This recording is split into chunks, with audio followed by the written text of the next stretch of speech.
MacTaggart's Shed by James Robertson. That morning, before it was fully light, before he had drunk a cup of coffee, even before the first whisky of the day, Christie saw ghosts crawling through the field opposite his house. He had come to in the armchair in the living room. He wasn't sure what had woken him. Probably a tractor or a car going by. His head ached and his mouth felt like it was stuffed with newspaper. The room was still half dark as he stumbled over an empty bottle lying on the carpet as he went to the window and pulled back the shabby brown curtain.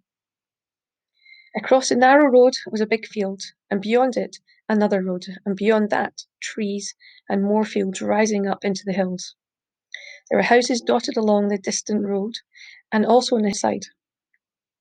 He could see lights in some of the windows, but it was not yet bright enough to make out the smoke coming from the lums. He remembered the smoke that had poured from those houses when they'd been set on fire. He remembered their neat red roofs before the fighting had started, and later when the fires were out. The charred rafters, through which could be seen the raging green of abandoned gardens. A few of the houses had been repaired since then, by men who had brought their families from other villages and settled into them as if they had owned them. Those were the ones with the light showing, but most remained broken and empty, reminders of what had happened. It was as he was thinking this that something caught his eye in the big field, and he saw the ghosts. They were moving with painful slowness through the shaws of MacTaggart's winter crop, from which strips of mist were hanging like tattered flags.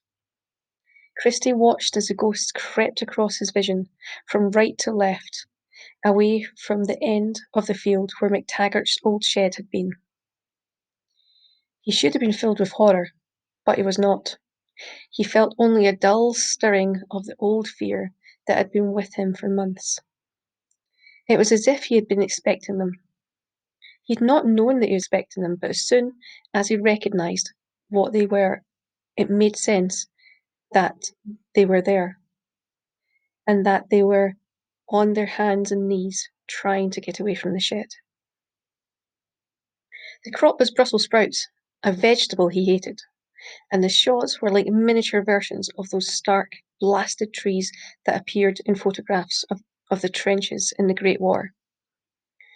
The ghosts might have been the ghosts of soldiers crawling in no man's land, but they weren't. There seemed to be a lot of them, far more than there should have been. Christie tried to count them, but they were indistinct, low on the ground. He could hardly make them out at all.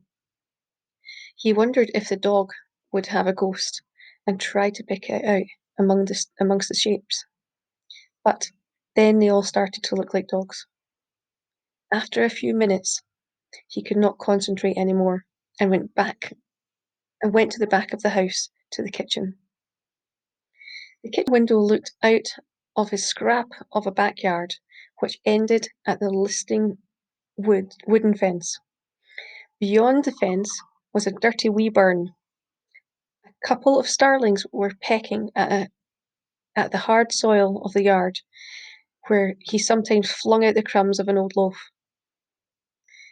Christie preferred these Chris preferred the wee bonny birds, chaffinches and robins and blue tits. Starlings were too ragged and sly and oily looking to be bonny, but at least they were real. His hands shook as he filled the kettle and put a spoonful of coffee grains into a mug. When the water had boiled, he poured it into the mug. He liked his coffee black and strong. He added a shot of whisky from the bottle that was standing on the worktop next to the cooker. The bottle was almost empty. He wondered when Malky would come. The kitchen was cold. The whole house was cold. The fire in the living room had died in the night, and he would have to reset it later. The television was also dead, but it had been dead for a long time.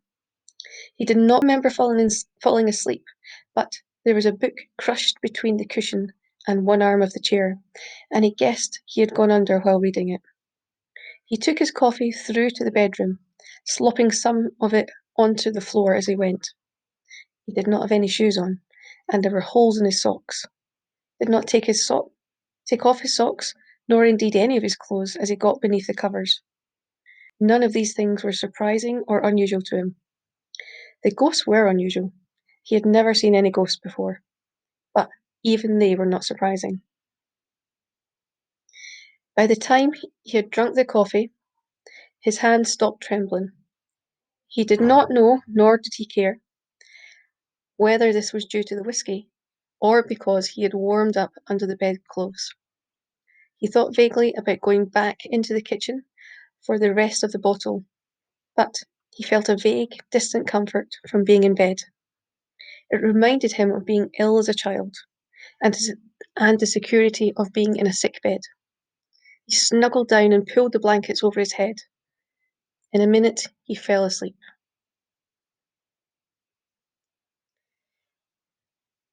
He had read out the cold ashes from the hearth and was just putting a match to the relaid fire when he heard Malky's motor pull up. Christie recognised the sounds of his exhaust, the way it coughed and hacked like a smoker. Malky got out and slammed the door shut, leaving the engine running as he always did. Christie heard the front door bang. Malky came into the room with a large carrier bag in his hand, which Christie tried not to look at. "Aye, Christie, how are you today?"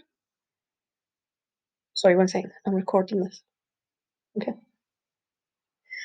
Sorry about that. Aye, Christie, how are you today? "I'm fine," Christie said. "Just up, are you?" "Aye." They stood together and watched the flames lick up the paper, and the kindling began to crackle. "You'll need to put some coal on that," Malky said. "Do you have plenty of coal, Christie?" "The bunker's still half full," Christie said. "Yeah, ken that. I just wouldn't want you to be short. I can get you more if you need it. Here, I brought you a few things to keep the wolf from your door." He put the carrier bag on the carpet in front of the fire. It was a plain blue bag, its handles stretched by the weight of its contents. Malky began to empty it. "Some bread," he said, "bacon, a dozen eggs, 4 cans of beans. You can make a few meals out of that. And here's something to wet your whistle with." And he took out 2 bottles of White and Mackay. You shouldn't have been doing that," Christie said. Uh, Sorry, yeah. "You shouldn't have done that," Christie said. Malky said, "But, well, sorry, I've got this a little bit mixed up. Let me start again here. You shouldn't have done that," Christie said. Then Malky said, well, they're on special offer for 2. Keep you out of danger, eh?" "Keep you out of danger, more like," Christie said, trembling at his own boldness. Now, Christie," Malky said. His black moustache seemed to thicken and fill up. "Didn't start. I'm just trying to help." "Aye, I appreciate it." "Jillian's asking for you." "She all right?" "Right as rain. She's no going out much these days, though, like yourself. It's no the season for it." "Nobody goes out any more," Christie said. He knew this to be the case, but it wasn't because of the time of year. The road outside went to the village, and yet there were never more than a dozen vehicles on it a day. As for walkers, there were none at all. Old Sammy used to take his dog along to MacTaggart's farm and back every afternoon. But he wouldn't be seeing old Sammy again. "She's feart," Christie said. "Like me, right enough. She's feart." Malky snorted. "No, she's not. She just hates this time of year. It's cold, it's streak, it's dark. I wouldn't go out if I didn't have to. She keeps herself busy, but she's always cleaning and cooking, a right wee domestic goddess." Malky moved to the window and stood with his back to Christie. "I could lift a poker and crush his head with a single blow," Christie thought. But he couldn't.